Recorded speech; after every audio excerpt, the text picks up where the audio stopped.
Hello, everyone, and welcome back to another episode of the Belgian Football Podcast, the last one of the 2022-2023 season, and it was a ridiculous final weekend that we had in Belgium.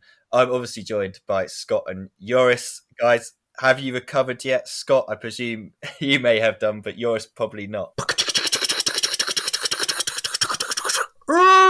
That's just me arrived in my helicopter. Hello, everyone.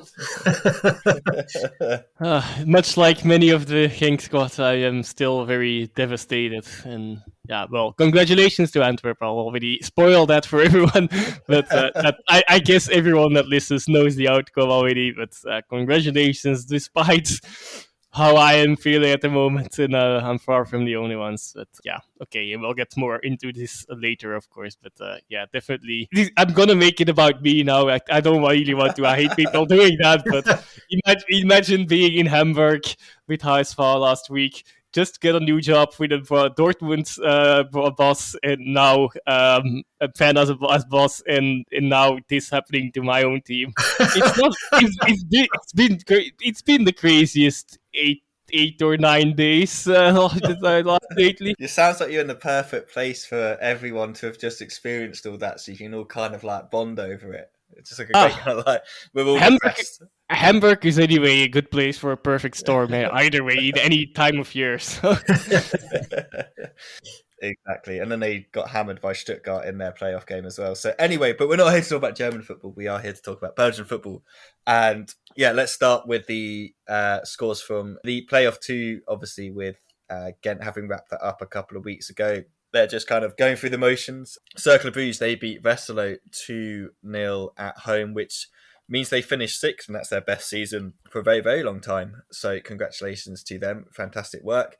Ghent, they beat Standard Liège 3-1. Hugo Kuipers scoring a hat-trick. That makes him the first Belgian to win the top scoring competition since Romelu Lukaku in 2009-2010. I think he scored about 15 goals then.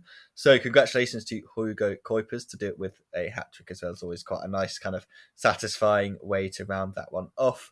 But the real drama and focus is all on Sunday afternoon at 5:30 UK time, 6:30 Belgian time. Both games kicking off in Brussels and Genk. And I think we're just going to have to run through it and relive it in a short manner, and hope that Joris can kind of stay with us and doesn't just leave halfway through the recording because you just deal with it again. We've been a bit harsh and we've dragged him in almost just over 24 hours after the event to kind of just get him, he can just get through it and move on to next season. Yeah, so going into it, obviously Antwerp are in control. They just need to win or match Union's result, and they would be fine depending, obviously, if Union lost and they lost and Genk won, it would have been all different, but basically beat better Union's result and they would be fine. So to kick off, it's Antwerp in first, Union in second, Genk in third.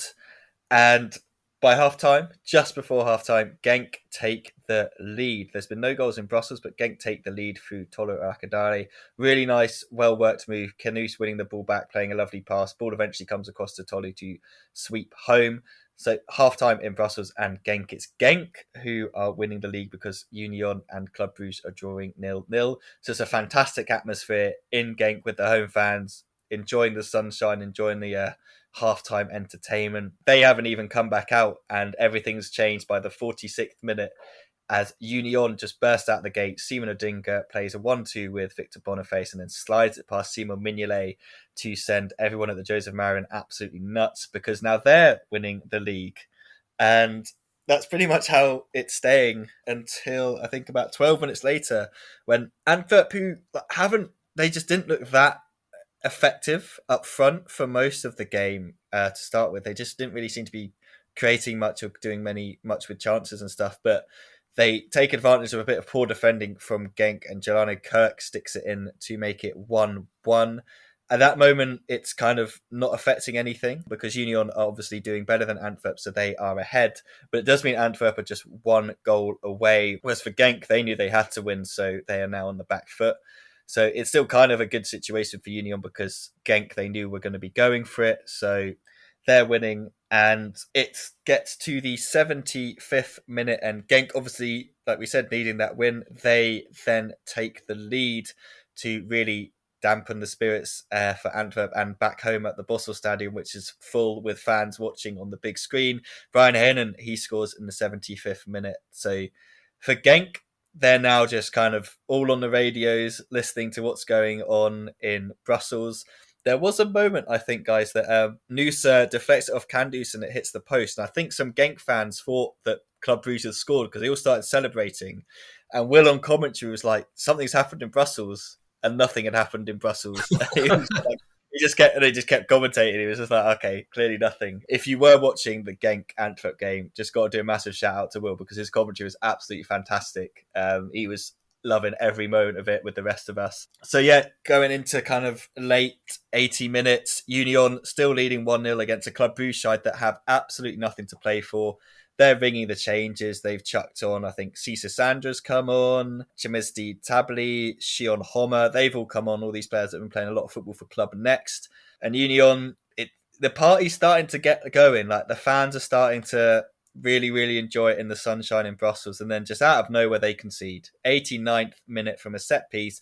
Ball gets headed back across. Homer, who's come off the bench, he tucks it in. And suddenly everything changes again. Just before the end of their game, 89th minute with that Homer goal, Genk are back in the driving seat because they are obviously winning against Antwerp, which means they're ahead of both of those teams. And Union obviously have to react, so they just start chucking. I think they chuck on Ross Sykes, Jorba Vertessen, who wasn't really fit, but they just chuck him on, stick all these players on to like just push for the goal. They'd also lost Teddy Tuma midway through the second half, and I think that may have paid dividends at the end. I don't know. You obviously can't really tell, but they chuck all these players forward. As they're going forward, they get caught in the counter-attack. Noah Lang sticks it in the back of the neck to make it 2-1 to Club Brugge.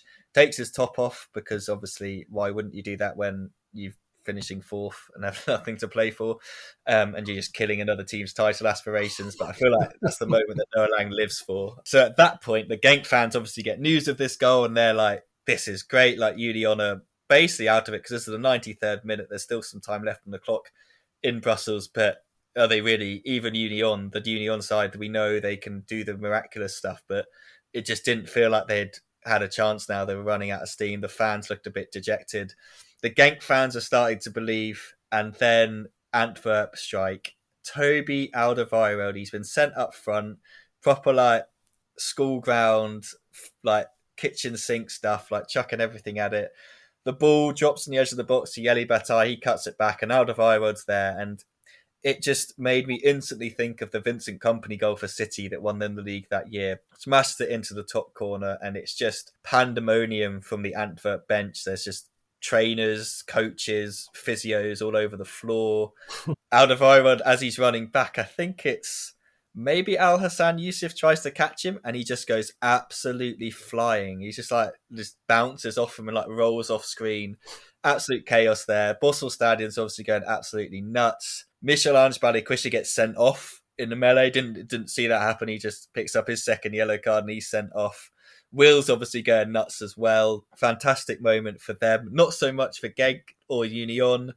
And that is how it ends. Antwerp win the league in the 94th minute. Absolutely ridiculous final day of the season.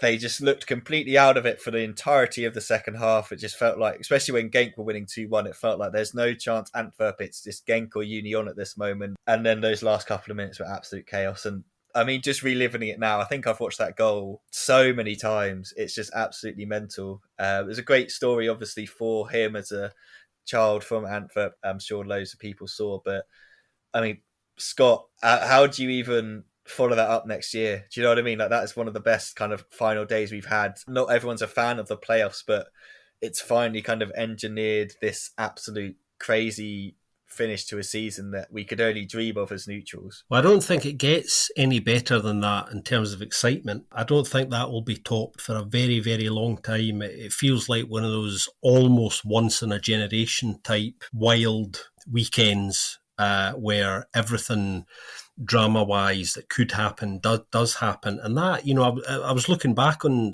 some of the action since last night, and Big Toby's league-winning goal, I think, was on 94 minutes and 53 seconds, something like that. You know, so Genk were, you know, just over a minute away from winning it. And obviously it's one of those, now or never type moments. And when he actually hit that ball, sometimes players hit a ball so sweetly, you're instantly going, oh, where's this going? And it was one of those moments. And it was the absolute opposite of Homer's goal when that went in, because I was double screening the game, so I had them both on simultaneously, as I think a lot of people did. And a few minutes beforehand, we'd just seen all of the air sucked out of the Joseph Marion Stadium. It was like instant death, and you had the polar opposite of that with that moment. Just extraordinary. And of course, at different points in the evening, each of the three sides were winning the league as well. Just unbelievable. I mean, can you imagine being in that helicopter as well, being up in the sky somewhere, and you're heading in a certain direction, and then you have to change direction, and then you have to probably go, fuck it, we're just going to hover here for 10-15 minutes and see what happens. Because that must have been a pretty wild experience in itself, with people with their phones in their hand going, where are we actually going? Phones going off. Yeah, I mean, just absolutely crazy, and an incredible mix of emotions as well, unbelievable highs to, real despair. And you couldn't have predicted it being that dramatic at all. You absolutely couldn't have. I mean, the Pro League, the thing is, as people who watch it regularly, as we do, will know as well, that the Pro League isn't short of drama at the best of times. It's quite a wildly entertaining league, and has been for a long time. And this is almost the epitome of it. It was just absolutely extraordinary. And it just I think the real test of that is the fact on social media over the last 24 hours as well. I've seen a lot of people who obviously haven't been watching the Pro League this season, or kind of at all, who've been picking up on the madness of the climax, and are giving it, have you seen what's just happened in the Pro League? Everybody switch over and have a look at what's happening in Belgium, because news was travelling fast and filtering down through the wider footballing community, and I think that's a brilliant thing, and only a good thing as well. Just absolutely crazy, and I still haven't kind of completely got my own breath back around it, even as a neutral. And as a fan of one of the teams also, yes. Objectively speaking, which I am very much struggling with, definitely one of the most exciting endings of the season. Regardless of that, I don't think I will ever try to watch the images again, to be honest. But all kinds of emotions. You guys know, I actually, throughout the whole game, even at the times that Genk virtually were champion, I did not really believe in it. Actually, even in these final moments, I just felt like something is going to happen. We cannot keep a lead lately, and unfortunately that was the case. But yeah, I'll need some time to recover, and many with me. I also feel for Union actually, because I feel like they bottled it even more than Genk actually did in a way. But yeah, it's unfortunate for them that they somehow couldn't get over the hill. I guess maybe Thomas' injury also did not help for them. And yeah, for Genk, it's just, there's so many things to say about the game. There's definitely some, I won't delve too deep in it, but there's definitely some, as with many decisions in the playoffs, some potential referee controversy in Genk's disadvantage. But yeah, regardless of that, they were in the position. They should have pulled it over the line. I can't wrap my head around how much space both Bataille and Alderweireld got. Yeah, close to the box, and of course, even then, it's not likely that shot goes in. But yeah, it should at least be blocked. If it actually can't even start, I guess you should be able to see that game out. Maybe take a red card actually yourself if need be, but then further away from goal, because Antwerp, they were not at their best this game, obviously, so they were struggling in attack, and yeah, just a long ball that it didn't look likely that would have made any difference, because it hadn't all during the whole game. Genk was actually handling quite well until, two phases actually, the first goal as well, of course. Arteaga, not sure what he was doing there except gifting the ball to Antwerp players there, unfortunately. But okay, he also overcome that, and then yeah, no, just no. throwing it away, giving too many options for Alderweireld to shoot, for Bataille to pick out Alderweireld, even that he got he more or less missed his control even, but after that he got all the time to lay it off, and yeah, we all know the results now.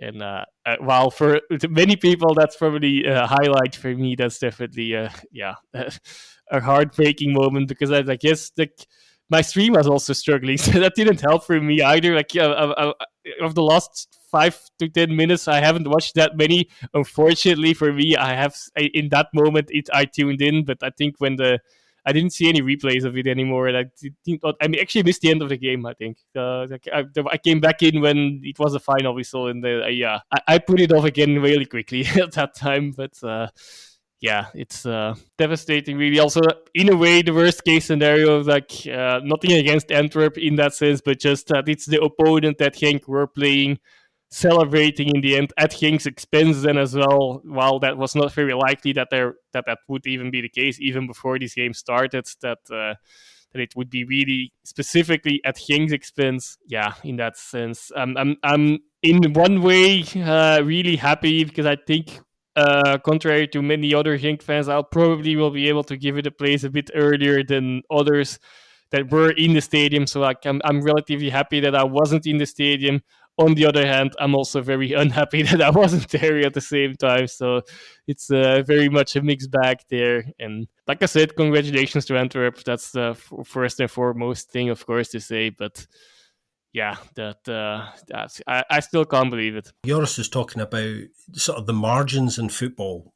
And you think, it was going to take something like that for Antwerp to probably score and to come away with the title, which they did. But, as Joris was saying, you're watching it and you're thinking, one half decent block in there, or somebody throwing themselves in the way, to block that shot, that doesn't go in, and, it's an entirely different story. And going right to the wire like that, with a moment like that, is just...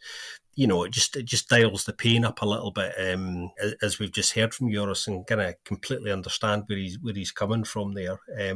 Really, really tough one. And as he was saying right back at the very beginning, I think Joris is due some good luck, because he's been around a lot of bad luck over the last week. Yeah, no, exactly. And I was going to say, it kind of, like, obviously not in the way that it happened, but the result in terms of that game, kind of, that's what I thought that was, these two sides would cancel each other out. I didn't think it would happen like it did, and that's why I always thought Union would win it, because I just felt like they had, and I think that's what will frustrate them more than anything as a team in terms of players, fans, coaching staff, will be like, we threw it away in the final minutes against a team with like nothing to play for. And like we said, didn't we, that like there's no way Club Brugge are going to go there and not play. Like they're obviously going to be professional about it.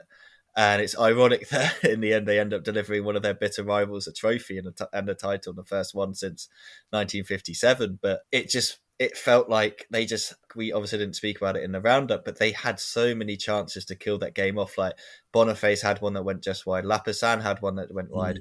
Tuma going off, that was really unfortunate. It was just a great block, I think, from Hendry, but the way it kind of hit back on his leg, he had to go off. But Puertas, I think he then had a chance as well after coming on, and you felt like if these don't go in, that when are the nerves going to kick in? And they did kick in, and it's just against a side like Club Brugge, you can never be too sure, even when they don't have something to play for. Like, and then the goal, just you understand why they chucked everyone on and went for it like they did, but it just was such a kick in the teeth, because you just felt like go gung ho, but maybe you've got like a lot of added time, maybe be a little bit cautionary in the sense that you don't want to then completely lose it, because if they'd kept it at the 1-1 like it was, they may have then had a chance to score again, but they just it really did kill them then having to try and find those two goals. But I also wanted to give like a shout out to Mark van Bommel, because I know that if people listening to this who follow Dutch football or German football will know about his time at PSV, his time at Wolfsburg, where he did have those really good starts and it completely fell off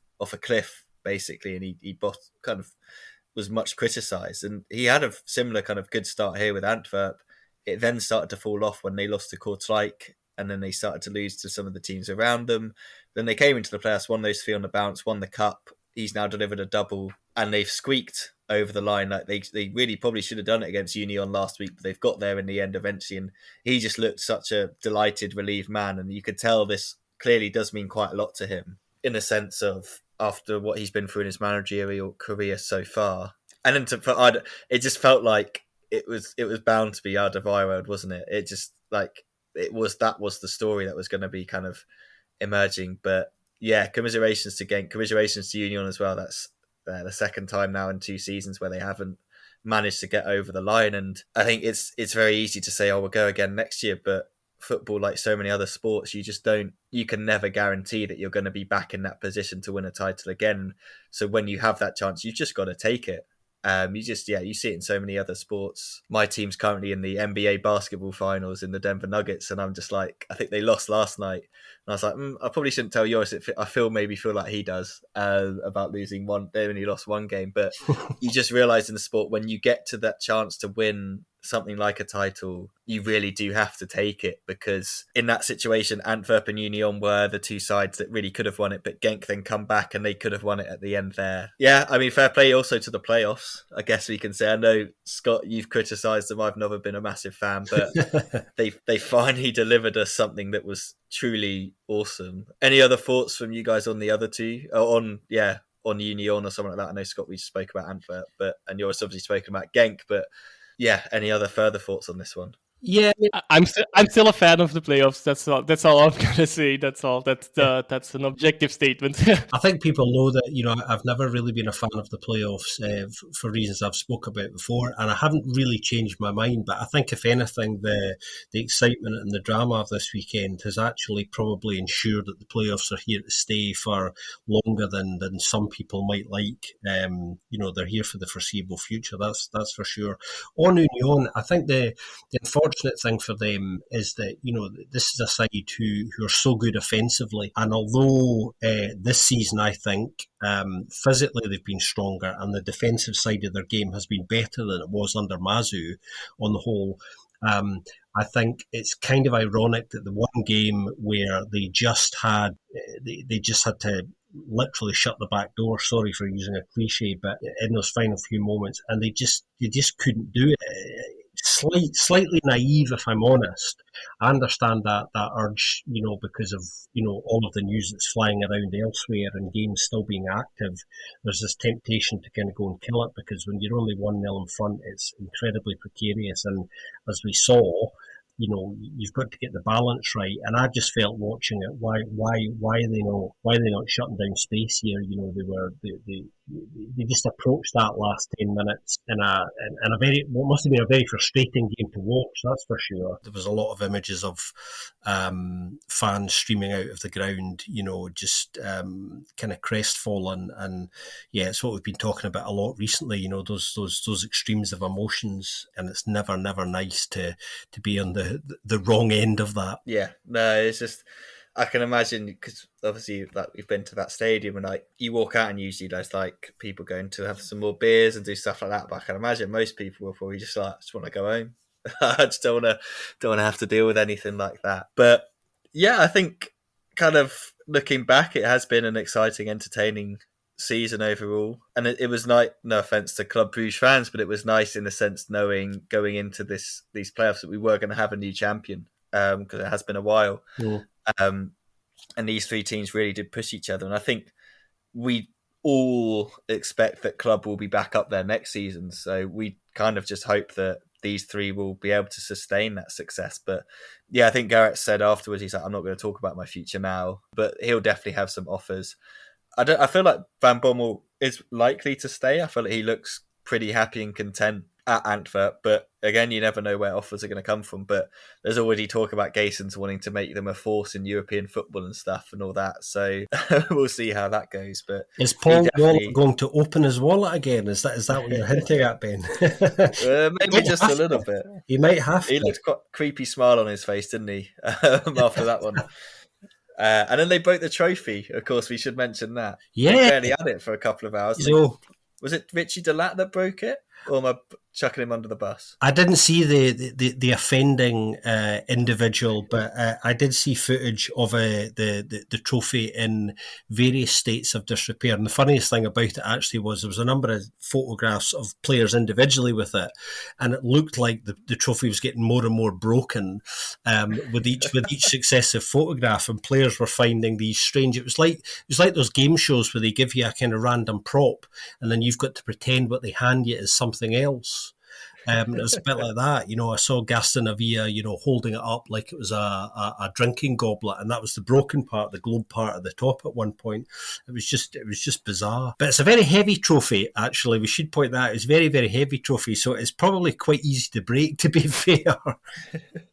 I was going to say, yeah, what's it made of if it's just fallen to pieces like that instantly? But yeah, maybe they'll have to have a new one next season after what they've just done to it. But I don't think they really care. And obviously they had the bus tour today and the fans streamed out. So it's a great moment for the city, a footballing city that has been denied top flight football for a very long time with Antwerp. And if you haven't, definitely go and listen to our chat with Bob de Jong from the Vakanta Pal that we did in our first season. If you scroll back through our archives to find the Antwerp special and kind of hear a little bit more about the history of the club and kind of the bad years when they were down in that second tier and going through it to then finally coming back up, winning the cup a couple of seasons ago, and then they have now added the double. So it's a great kind of return story for a big club like that, isn't it? To come back up and to have finally won the league. And I mean, commiserations to all the others involved, but yeah, it was a fantastic final day, and it's one of those things, guys, that I think we'll look back on and be like, this is one of the best final days we've ever witnessed in kind of football in general. And it was great to see it everywhere as well, like people picking it up, not just because it was Toby Alderweireld, I think because of the drama of all that sort of stuff. And I'm sure the guys at the Pro League were very happy to see it kind of trending on all the social media and stuff, because that all obviously adds a little bit more cash to the old coffers and stuff like that. We've got a list of questions, then we're going to move on to kind of our team of the season, player of the season, young player of the season, and coach of the season. But any other kind of things you guys want to mention about this season as a whole before we kind of move on? Any moments that you want to mention or anything from this game? Same again next year would be absolutely lovely in terms of excitement. I'm putting that in as a request right now. Yeah, it's been a great season on the whole. A lot of great moments. In fact, so many that I probably can't. It's not the best time to reel them off here. But yeah, I mean, if we get anything even close to that again next year, it'll be another sensational year. It really will. It's been a great year for the Pro League, I think, on the whole. We can only hope for more, indeed. Absolutely. So before we do our kind of awards, let's just have a little listener question that we got from Matt J. Bull. It starts with hypothetical question. We have seen the rise of multi-club models like City Group, Chelsea, looking at clubs in France, Belgium and Brazil. With the increase in Belgian clubs for sale, like Club Bruges, what are your opinions on multi-club models, and if you would like it in the league? Do you think they benefit these teams or hinder them, and would the league itself stand up for it? Asking as a Chelsea fan, but as part Belgian and with a family of Bruges fans. I've got my opinion on this one, but I'll let you guys go first. I'm a little bit more open to the whole multi-club model than a lot of football fans are. I don't think they're all bad. It's about what the objectives are, what the plan is, what the strategy is.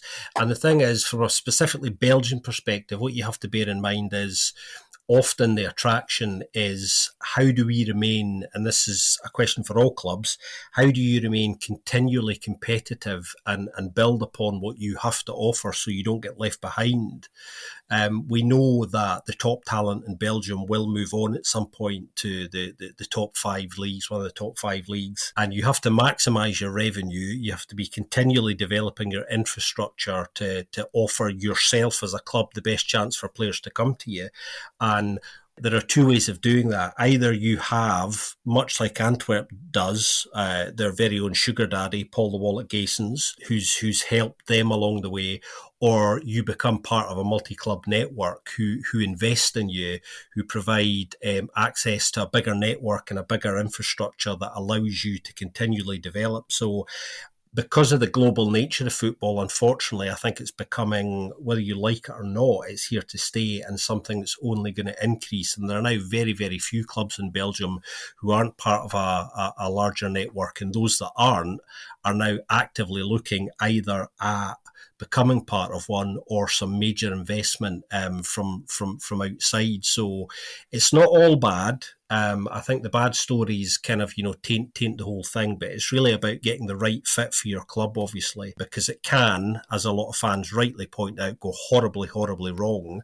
And we've seen kind of the culmination of an example of that with, what's happened to Ostend this season as well, where they've just imploded through a range of factors. And I'm one of those fans that Scott is talking about and that see that a whole lot more negative for sure. And also as a fan of one of the clubs that actually doesn't, I'm especially skeptical about the foreign ownership models, because that mainly means like Belgium is not the Belgian team is most likely not your top priority, and that's going to hurt the league, anyway, in the club specifically in itself, even more, of course, but the league as a whole, on a whole as well. I'm more skeptical about it, but I do agree that it's probably inevitable. It would be naive to say differently, but I'm not a fan. Yeah, I'm more with Joris on this one. Like, I appreciate when it can be done right, but I'm always like, well, how long is that success going to be sustained? And even like not just the multi-club ones, but like the more kind of like bilateral ones, like you had Solang and Metz. Metz go down, Solang are done. Like they're cooked just because Metz went down, so they got done by that. I guess Cercle and Monaco have been slightly different. They've shown how it can work, so like props to them. And then Brighton and Union, it's like they're not as kind of connected as Cercle and Monaco from kind of the conversations we've had. It doesn't seem as close. But then you look at kind of like you're already kind of looking at Molenbeek and starting to get a little bit concerned with how Mr. Textor's running that club at the moment as part of the multi-club model. But I think what you said is kind of like that's a conversation, Ben, isn't it? We'll come back on our Challenger Pro League pre-season preview. The spicy drama that's been going down on at Molenbeek recently. It's just absolutely crazy what's happening there. But yeah, it may be all have settled by the time we get to the previews. But kind of what Joris said is like the Belgian team won't be their priority, and then if they're just going to be dumping young players into that who can't get visas in their bigger clubs, or because they're just kind of like development, it's like it could really skew the league depending on who they buy, obviously. And like the clubs that these teams, if they're like the lower league, lower down clubs, it's like there's just kind of you kind of want clubs to have that opportunity to be their own independent selves and run themselves and do that. But I think Joris is also right in saying kind of the inevitability of this whole thing is just, it is what it is. You're going to kind of start to have these franchise sort of style things anyway, because the money in the bigger European leagues is so big that these guys can afford to run more than one club. Like, just think like, guys, if you think like a couple of years ago, the thought that like someone could own like 2 or 3 football clubs was just like baffling. Like, how could you, let alone you're financing one Premier League side, how could you possibly think of having another team? So it is just a crazy kind of time we're living in, and you just got to hope that we don't see a load of Oostends, because that's just been an absolute mess. And then we're looking at 7-7-7 now at standard Liège, and you're kind of like, oh, it doesn't feel like it's going in the right direction. They've obviously only been there for a year, so they've still got time to kind of work that one out, but it's a little bit kind of like and I guess kind of, Matt, your questions, like, as a Chelsea fan, I guess you probably do need somewhere to put all those players that your owner keeps signing. So it probably the quality of kind of the players that Chelsea would give to one of these clubs would actually probably be quite good, because they're spending so much money on these guys. Like, we'll probably see some great players. But all jokes aside, I think it is inevitable. We've just got to hope that these owners or whoever does buy these clubs actually treats them as their own thing, and that respects like the traditions and the history of these clubs enough. More Union and Cercle than the other aforementioned ones, I suppose, is the main message here. Yeah. I think the guys are right. I think they're really good examples of multi-club networks, which the strategy and intention and the working model is basically right. It isn't simply, as Ben was saying, let's go and buy a club in another country to dump lots of players to give them game time to maybe come back to us, and even even if they don't and they do well, we'll still make money out of them. So you're just seen as a very small wheel in a larger cog. I think those ones that have been mentioned are great examples of ones that complement each other, and that's what I was getting at. It can work. Unfortunately, I think the majority of the time, and this is where I do agree with the guys, the majority of the time they often don't work because the alignment isn't right. I think as well, you've got to put the right people in place. Like we know that with Monaco, they've put Carlos in place and he's got a passion for Circle. Yeah. Like he cares about Circle and he wants them to do well. The same, obviously, at Union, they've put Alex in charge and he loves the club. Like he just fits into that club. But then let's look down into one of the groups that can be quite criticised in the City group. But again, we've spoken to Mike and we know he does actually care about Lommel. He obviously lives over there. Like he's gone and tried to embed himself in that club to kind of show that they're not just there kind of for the sake of it. But then they're quite an interesting story anyway, because in many ways, them coming in saved that club from like going further down and financially and stuff. So it's kind of like they've had to balance that, haven't they, in Lommel in the sense. They're quite an interesting case study as part of the City group because it's like, would they still exist without this financial backing? Like where would they be? But then for the fans, it's like, what's more important, I guess, kind of in that situation? Is it that you still have a club in some sense, or that backers come in, they've kind of changed how the club operates, but the club is still existing? So yeah, we've been very lucky to speak to kind of people within these multi-club sort of organisations and kind of see how they work. We haven't spoken to people within East End, but we can kind of just see from the outside that just completely didn't work because East End weren't the only team that suffered from that setup and makeup. But yeah, no, great question, Matt. I think it's something that we speak about a lot off air anyway. We're always kind of talking about it because of some of the clubs that we speak to as well are part of those networks. So it's interesting kind of hearing kind of about that. But yeah, maybe we'll see Chelsea, Todd Bowley, isn't it? Maybe. I know that you said they are interested in a couple of these teams. I don't know whether Club Brugge, guys, could you see them becoming part of a multi-club thing? I don't feel like that's something. I don't think the fans would be happy with that. Probably not, although the early indications are that there is a mysterious American investor. Now, whether that's an individual or a group of individuals, I suspect a group who are showing a little bit of interest there. But I think they'll be very careful because the Rain Group, as we were saying just last week, are looking at all of this for Verhaeghe Manor. I think they'll be very careful about who they might choose as well. And because Bruges are a slightly different case in terms of where they're sitting financially, it makes that acquisition a little bit different as well. So that's slightly more kind of complex. Yeah, I also deem it unlikely. Okay, they're already partly owned by another American investor group, of course, but well, even then, it's not a multi-club model as far as I remember. Mm-hmm. Right, let's move on to team of the season. Me and Joris have gone for one player from each club. We're not sure if Scott has. He did put up a team that had a couple more players from each one, but we'll forgive him for that because I've been awkward, everybody. Yeah, does what he wants and it's fine. We'll get through it. So we're just going to kind of go position by position. We'll all kind of give who we've put in our one. We're not going to try and create a cohesive team, but maybe we'll stick all of our teams up on our Twitter account and people can vote for the one they think is the closest to what they would have picked. But bear in mind, yeah, obviously me and Joris would have definitely missed players off that Scott has included for us as well to kind of make it happy. And then we'll obviously do a player of the season we'll try and agree on, young player of the season we'll try and agree on, and then a coach of the season as well. We'll start with goalkeepers. And Joris, I'll go to you first. Who have you got as your goalkeeper in your team of the season? Probably both the weakest link in my team and the most surprising choice of all that I will make. But that is because of these limitations, which is Schmidt from Sint-Truiden, who, well, I have to admit, based on like many of the actual topics were not possible because of this of the system, the limitations I put on myself. So I went a bit down to the stats, and well, out of what was left, he does quite well. And well, we all know that Sint-Truiden had quite a decent defense. It's not all down to him, of course, but yeah, he definitely did have. I feel as well like his best season in Sint-Truiden so far. Anyway, so yeah, that's my left field pick. It's a strong shout. No, I'm a big fan of Schmidt. I think he's a great goalkeeper, and yeah, I agree. I think he's had his best season. Scott, Who have you gone I've gone for Antwerp's Jean Boutte, principally because nothing to do with the shutout record, because that's a useless goalkeeping stat in modern football, I think, and more to do just with body language reasons. I think he is a goalkeeper who inspires confidence in those around them, and that's what you want. Yeah, he's one that definitely is appearing of interest in the transfer window. Yeah, game of limitations.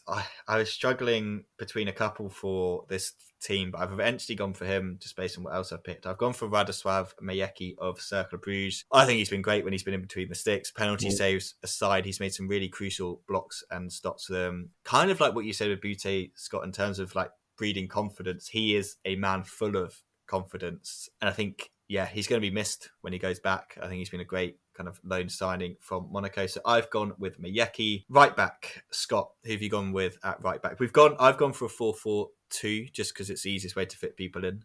So I'm going to be talking about this as if it's a 4-4-2. But obviously there's some players that can kind of like hybrid in these situations because of the 3-5-2s that teams play. But Scott, who have you gone for at right back? I've gone for Genk's Daniel Munoz, who's been really, really good, bombing up and down that line like a madman all season, getting into places that you don't expect, and that's what we all want from a modern fullback, I think. Yeah, absolutely. Goal scoring wise as well, he's had a fantastic season. Joris? I would also have picked him, but yet again, limitations. But I think I've went for the same one as Ben in the end. Patrice from Leuven, who, especially in the beginning of the season, was performing really well. I guess afterwards, well, it petered out a little bit, but not dramatically, I guess. So quite a really good breakout season, I guess, for him. Yeah, breakout's definitely a word. Yeah, I went for Patrice. I think he's a great season from right back, and he kind of played right back, centre back as well. So at 20 years old, he's definitely an exciting talent to watch. Central defenders, I'll say both of mine now. I've gone for a combination that Roberto Martinez he'd look at and he'd just feel so happy to see them together. Toby Alderweireld and Jan Vertonghen. Alderweireld, he's also going to be probably my captain in this team as well. I just thought he had an impact clearly when he came in to this side in terms of like league's best defence. He was definitely at the heart of that and one of the better players there. And he would have got there even if he hadn't scored that goal at the weekend, just want to add. But Tongan as well, I thought he was fantastic for Anderlecht.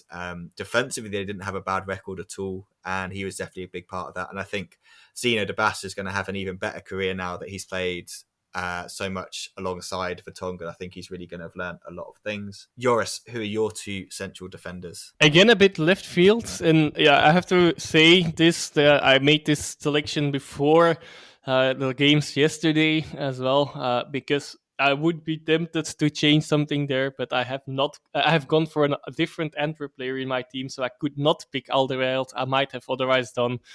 As sad as it is for me, as it is for me, he literally decided the league as well up front in the end. Not his main task, but quite important. But in the end, I've went for Okumu and Watanabe. So from Gent and from Kortrijk. Again, relatively left field picks, I suppose. But Okumu, I was a bit surprised myself. I was really struggling to find someone else, but his stats, I went with the stats again. Yeah, actually are really well. So that's why I went for him. And Watanabe, again, like I feel like he's been a bit hyped over the last month or so. Well, 2 months or so. Last month at Kortrijk was playing. So I hope he can confirm that. But yeah, again, there's some limitations. I can keep on repeating that. But yeah, Watanabe is my shout, and I didn't see any other options available that actually were better. So no, I'm stand by it as well. Yeah, no, I was very tempted with Watanabe. As was I. Yeah, who did you go with then, Scott? Well, I went. My pairing is Big Toby, and I'd actually chose him before the climax of this weekend, just because he's actually, I think he's exceeded my expectations. Certainly, he's had an incredible effect on that squad, I think, and scored some really important goals from them in the second half of the season, and obviously this weekend as well, the most significant one. He's been brilliant.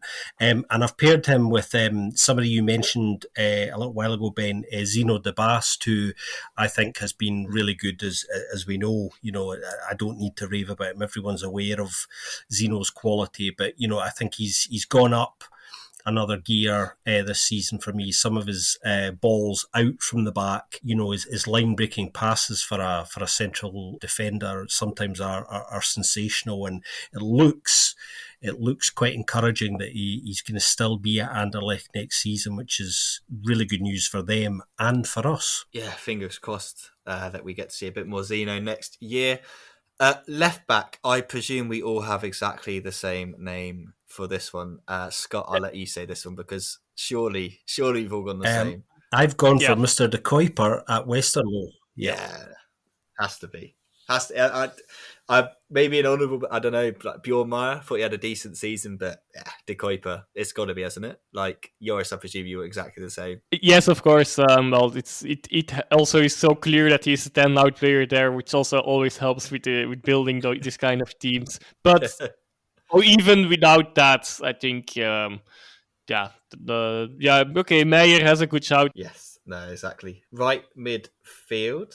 I'm guessing I've lost all track of who I'm going to with where, but Joris, I'm going to go back to you. Right wing, who have you gone for? I believe now it can get really boring. So, but in the next 4 picks, I guess if you go by midfield, I think I went for the exact same choices as Ben, but Heremans from Mechelen, who had a good season in output as well, and as one of the only Mechelen players, maybe even especially throughout the whole.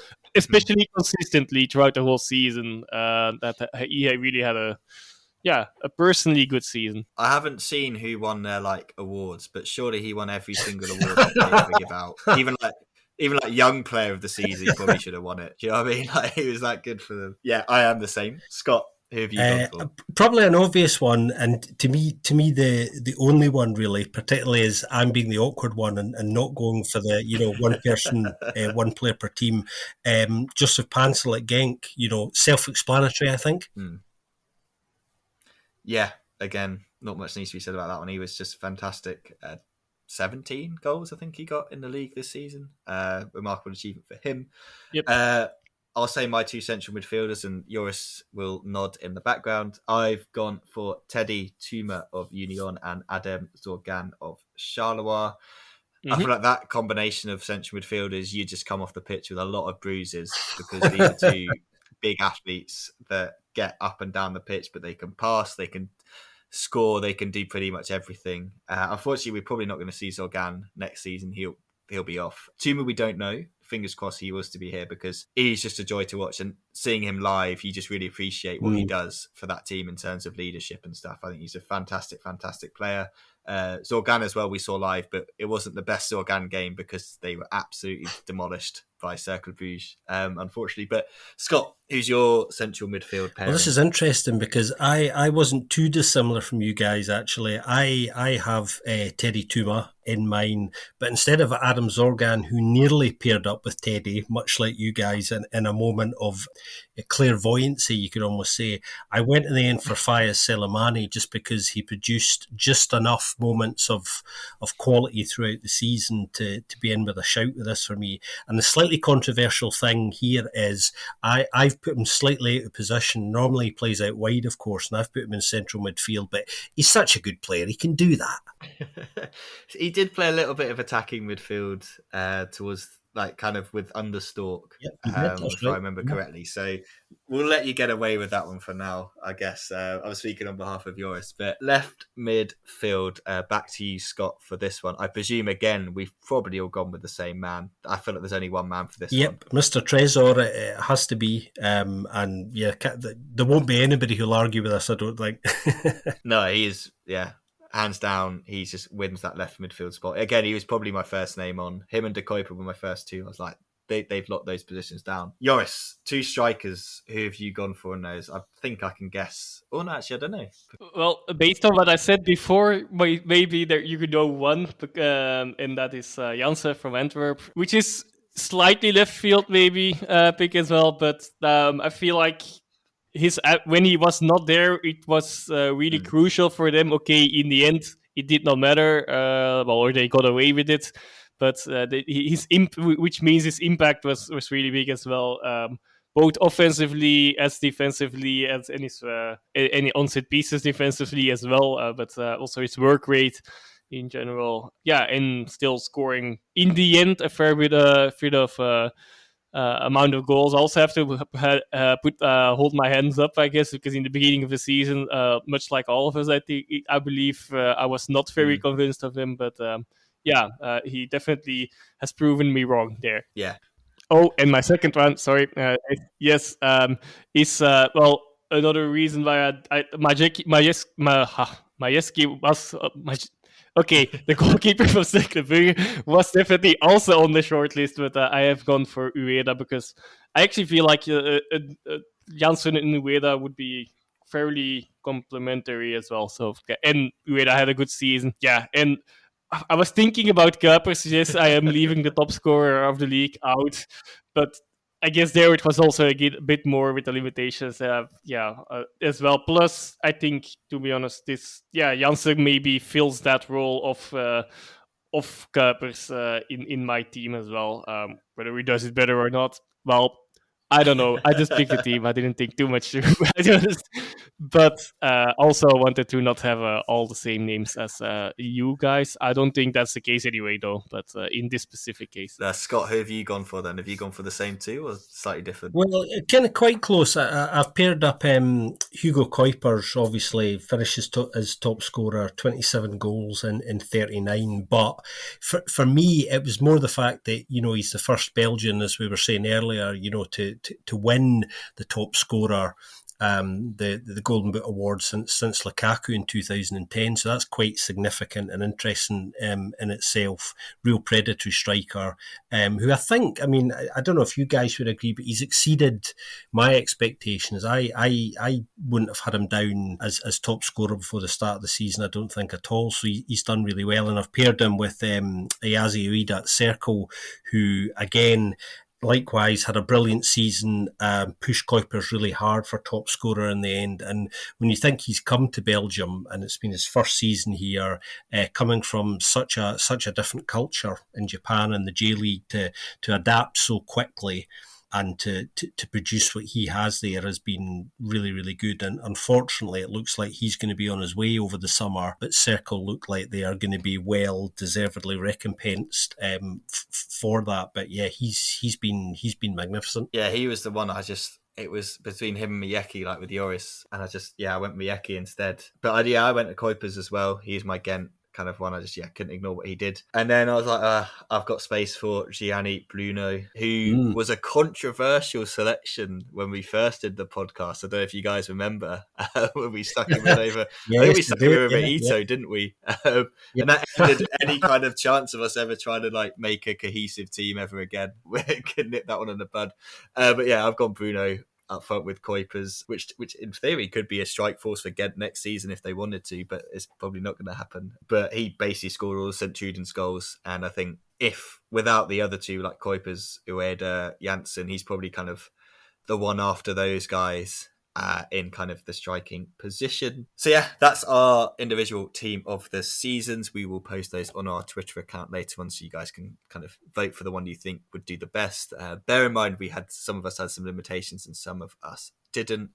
Let's then go to our next one, which will be the young player of the season. I think, having spoken about this before the episode, I think I've probably come round to your way of thinking. Joris mentioned this name, so I'll let him say this one as well, give him something to be more cheerful about, I guess. But Joris, the young player of the season that we're probably going to go with, why don't you tell everyone who we've gone for? Well, it depends. I guess there's two main ones. I think both of them would be good shouts. But I've gone for El Canus over Vermeer just because of Vermeer appearing slightly later in the season. Not necessarily less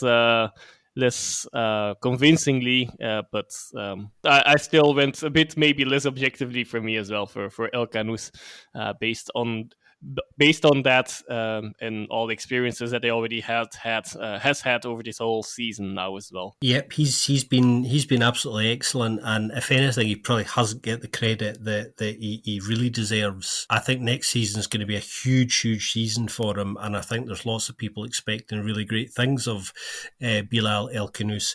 Vermeeren's an interesting one because obviously, he's won the Pro League Young Player of the Year, and real breakout season for Arthur Vermeeren, and a lot of people kind of watching him, much like a lot of people watching Bilal El Khanous now, actually, rightly so. But yeah, I think Joris is right. I think Vermeeren, the fact that it's really his breakout season slightly counts against him at the moment, and hopefully, fingers crossed, he will still be in the Pro League next season, because there is a possibility he might leave in the summer as well because of the interest there in him. But hopefully, if he does go somewhere else, then he might be staying at Antwerp on loan for another season.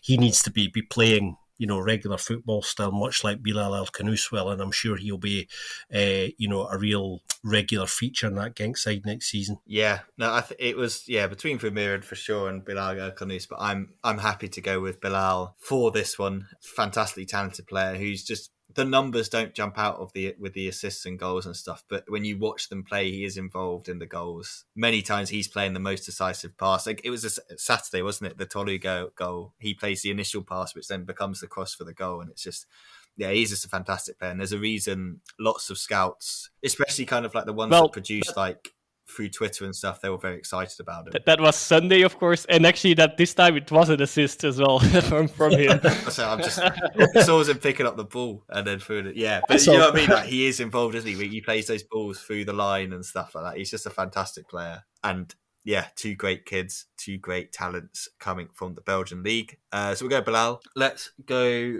with our coach of the season. I've put Mark van Bommel forward for this one. I just feel like the double, obviously historic. Like I was kind of mentioning earlier, wasn't I, guys, about how he suffered that from, like, started unbeaten, then had a dip, but then he's brought them back from the dip, and then they've come into the playoffs. They won those first 3 games, then kind of it got a bit tense, but they got there in the end. He's kind of had to juggle the midfield a bit. He's been prepared to give players like Vermeeren that chance to play. He's turned Stengs into a central midfielder at points as well, and that's kind of got the best out of him. He's built that solid defence as well with the likes of Toby Alderweireld and stuff, and he's just he's remained he looks on the side, he's remained calm, but there's that overflow of emotion. But I think he's just done a fantastic job, and it's always easy to give the guy that wins the league the coach of the season. But I do think Van Bommel deserves it with the double. But I think there's plenty of other honourable mentions, so feel free to just chuck some more names out there, because I think they definitely deserve a shout out. Well, I think we know that, Wouter Rankin at Genk and Karel Giererts, both are great seasons, both done very, very well. Giererts obviously had a very successful run in Europe with Union, as well as being able to keep Union in the title race right to the end. And that's important here. And he's done, again, he's exceeded expectations there. He's had a great season. Rankin has really revitalised Genk on the whole, and we didn't quite know what sort of Genk we were going to get this season. There was an assumption, obviously, with certain key players leaving before he came in, that even though he was always going to be a very good appointment, I think everybody was unanimous agreeing he was a good fit. We just weren't sure whether it was going to work, obviously, and it has. And, as we now know, they were a little over a minute away from Dreamland this weekend. Wasn't to be, but maybe next season. They've both been very good. But somebody else worth mentioning here, who Joris might want to pick up in a sec, because he's definitely worth a mention, who nobody across the media has mentioned, is Miron Muslic at Cercle. They've had a brilliant season, finishing 6th, their best finish since 2008. He's doing really good work there. He's working with a squad of players who clearly enjoy working with him, as he does with them, and producing really great things there. And he's he deserves a mention here. Definitely, yes. And I'll also say the lately slightly more controversial name of Daila, who also, regardless of these last controversial weeks, had a great season with a, to be honest, terrible squad. Maybe to not shy away from the words, but he parked them also in a nice spot. until now it's departure at Club Brugge, of course, but nonetheless a good season for a big overachiever for Standard, which still sounds a bit weird to say that about Standard when they ended in 7th spot overall, to be honest, but that's the reality of that club at the moment, of course. Yeah, no, definitely. And then, De Rook of Vestel had a good season. And even Bernd Stork, to be fair, he did a great job to keep Kortrijk in the league in the end. So fair play to him. Joris did obviously mention Scott Parker beforehand. I'm surprised you kept him off your list this time as well. Could have been a shout. Or Adnan Kustovic, whose name I actually completely forgot for a second. I completely forgot he'd even been manager of Kortrijk. But anyway, let's not talk about these guys. Let's talk about other things. Before we do our play of the season and then round it out, I can't remember if we do this one, but we're going to chuck it anyway. Let's do a signing of the season from each of you. Start with you, Scott. Who would be your signing of the season? Well, I think, interesting one. Wasn't expecting this. I think just off the top of my head, I would come back to Hugo Kuipers again because same reasons really he was in my team of the season. He's exceeded expectations, I think, there. And I think having other certain players around them to continually push him and challenge him, I suspect, has been a factor in getting to 27 goals. So I would say Hugo Kuipers, to be honest. No, great shot. Especially with Tusu Dali going down, he became even more crucial, those goals. Yeah. He definitely had to make up for that as well. Yours? Controversially, since he's not in my team of the season, I guess I might pick Alderweireld this time, even though Janssen actually was also a signing. but in up front, I would say then my other front striker, Ueda. So I'll give Ueda and Alderweireld a shout here. Alderweireld is a bit too conservative of a pick for me as well, so that's why I'll chop to Ueda in as well. I'll give myself that freedom.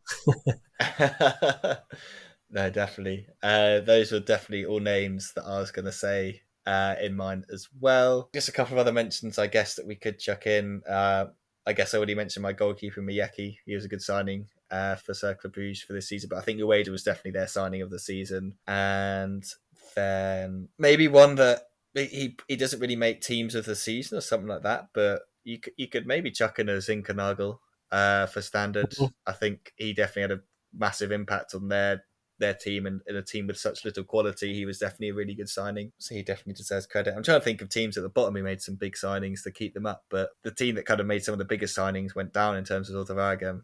So I think a player worth mentioning here who actually is from the Challenger Pro League, funnily enough, who was sensational as well, Beverin's Tierno Barry, their 20-year-old striker. I mean, he scored 20 and 21 with 4 assists this season. Really, really good young player who almost certainly isn't going to be staying at Beverin. We're yet to find out where his next destination is, but he's definitely, I think, probably one of the best signings across Belgium, I think, this season. Yeah, hard to argue with him. And then maybe even the likes of Biron for Molenbeek is probably their kind of equivalent of Barry, isn't he, in that sense? And I'm sure East End fans would love to hear that name. Bless them. Let's go to player of the season. And I think ours probably matches what the Pro League have done, doesn't it? It has to be Mike Tressel. He was the first name on our team sheet in terms of left midfield, record assists, just absolute creative force this season. And as I said to you guys before, it feels like it deserves to be put up there with kind of Onuachu's record-breaking goal season in the sense of, for a midfielder, especially for a winger, this is like such a pinnacle thing to be able to do, is to create that many chances. It shows that you're not just lucky. Do you know what I mean? You're not like you can create. You're very creative. You're a very, very good player. For him, it's probably a bittersweet moment winning that award.